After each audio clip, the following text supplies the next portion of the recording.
Hello, I'm here to tell you a story about caring for my mother, Carmen. To tell the truth, bringing pen to paper about this topic has churned up many emotions.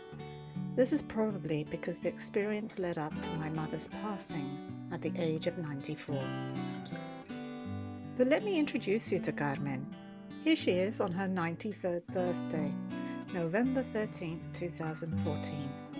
Isn't she fantastic for 93? So full of life, intelligence, and physically well. More than well. Carmen's always loved telling stories, by the way, and singing songs. Would you like to listen to her? I am lucky enough to have this video of her singing in French, so I'm going to share it with you right now. The song she's singing is a common folk song called Au clair de la lune. In English, that means in the light of the moon.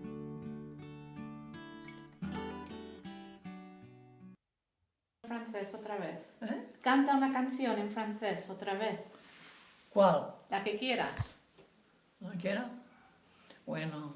Au clair de la lune, mon ami Pierrot, prête-moi ta plume pour écrire un mot. Ma chandelle est morte, ce n'est pas de feu. Ouvre-moi ta porte pour l'amour de Dieu. That's my dad, Dennis, in the background. So why was my mother singing in French? Well, that's actually another story I'd love to tell you. My mother had such an adventure-packed life. But it will have to be another time. I will give you, though, a little explanation at least. My mother is Spanish, not French, and she was born in the southeast of Spain in 1921. In those days, there was a lot of turmoil and unemployment, and when she was about 8 or 9, her family went to work in the vineyards of southern France, in Aigues-Mortes to be exact. There, Carmen went to school and had to learn French. Since then, she's always loved to sing those French songs, and even in the last days of her life here on earth, when I found myself at her bedside in the hospital, I'd sing her this song and others that she loved. It felt comforting even though she seemed far away in another world, not recognizing me or at times transported to her childhood and later eventually losing complete consciousness. My mother had a fall in July 2015 and broke her wrist. She probably also had a small stroke, and from then on till her passing on November 21st of the same year, she had a series of other strokes. Life completely changed. My parents, who were in Spain, were living at their home with some help from some hired caregivers who would come in for certain hours. Now, what with my dad's short-term memory loss, 24-hour home care was needed. I flew in from Vancouver at the beginning of July, and my brother, who also lives in Vancouver, took over from me in August and September. Then, in October, I returned to Spain and was able to accompany and care for my mother until the universe decided to take her back to the source. There is, of course, so much I could share. For example, the sense of hopelessness of not knowing how to help her when Carmen seemed lost in fearful nightmares for many days. I don't know what caused this fear. Perhaps she didn't want to lose control of her body and life, and I fought hard against what was happening, yet from a place of confusion and fogginess, for the strokes had lessened her reality of where she was and who we were. Those around her also felt the nightmare, and we needed to ground and breathe so as not to sink in the same desperate darkness. And then the sense of not having done enough to alleviate her suffering, or not having enough experience in learning for this moment. There is little support for home caregivers in Spain, I have to say. However, one thing became crystal clear.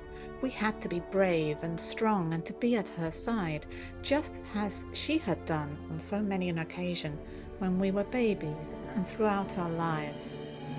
Unconditional love was received, had always been received, and now we had to give it back to her. When I took over from my brother, he told me to make sure I had breaks from the caregiving, to look after myself. It turned out to be the most important advice of all.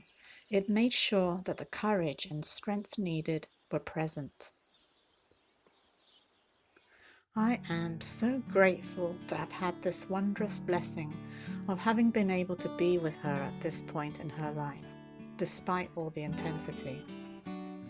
I could describe it as being the most challenging and beautiful of life-changing experiences for me. Caring for her, bathing and feeding her, holding her hand and protecting her, soothing her, and ultimately helping her cross over to a dimension where she would be free again to sing of the moon. As I share this story with you, I feel my heart opening. It feels so warm. Inside, I hear a soft voice of lullabies and love. It's the voice I've been wanting to hear since she left us, my mother's voice. Listen, perhaps you can hear her too. Hijita mía, soy tu madre. ¿Me oyes? Parece que he oído tu voz llamándome y he venido para decirte algo muy importante. Sé que en los últimos meses de mi vida terrenal no pudimos hablar juntas. Mi cuerpo ya no respondía y no podía comunicarme casi nada. Sé que estuve muy agitada, pero también sabes que en los últimos días había más calma de nuevo. Todo lo que pasó fue necesario para las dos. Te convertiste en mi madre y me ayudaste. Me viene una lágrima de recordar cuando eras pequeña y cuidé de ti. Es ley de vida, cariño. Te quiero con todo mi corazón y lo importante que debes saber es que yo sé que hiciste todo lo mejor que pudiste. Siempre parecerá que se puede haber hecho mejor de lo que ocurrió, pero yo te digo desde esta sabiduría eterna que no se pudo hacer de otra manera. Igual cuando erais niños, me sentí muy mal porque no había sido paciente con vosotros. Ahora entiendo que lo hice todo con las herramientas que tenía. Y tú, tu hermano, tu padre y todas las otras personas alrededor no pudieron hacer nada de otro modo que hicieron. Hijita, te doy las gracias por tu amor y por existir. Espero que puedas sentirme dentro de tu corazón. Siempre estoy ahí contigo. No necesito perdonarte nada. Sé que querías oír eso, que te perdono, pero mi amor, no hay nada que perdonar. Ahora debo descansar en el silencio, hasta que volvamos a hablarnos. 1000 besos, Mari Carmen, hija mía. My mother's voice fades away into the light of the moon, and I know that every time I listen closely, she's singing in my heart.